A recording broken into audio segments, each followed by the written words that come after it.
একটা ছোট শহরে স্বামী ওশান আর তার স্ত্রী নামি খুব দরিদ্র ছিল। প্রতিদিন সংসারের অভাব, টানাটানি। একদিন স্বামী ঠিক করল, এভাবে তো আর চলবে না, যদি একটু বুদ্ধি করে কিছু করি। নামি প্রথমে রাজি হচ্ছিল না, কিন্তু পরে স্বামীকে সমর্থন দিল।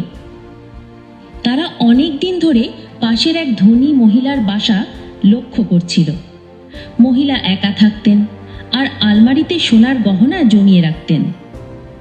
এক রাতে ওশানার নামি চুপচাপ গিয়ে তালা ভাঙে না, বরং জানালা দিয়ে ঢোকে। তারা হাতে মোজা পরে, হাত মোজা পড়ে যায় যাতে কোনো আঙুলের ছাপ না থাকে। গহনা নিয়ে বের হওয়ার আগে ঘরটা আগের মতো গুছিয়ে রাখে। এমনকি দরজার চেনও তারা ভেতর থেকে আগের মতো আটকে দেয়।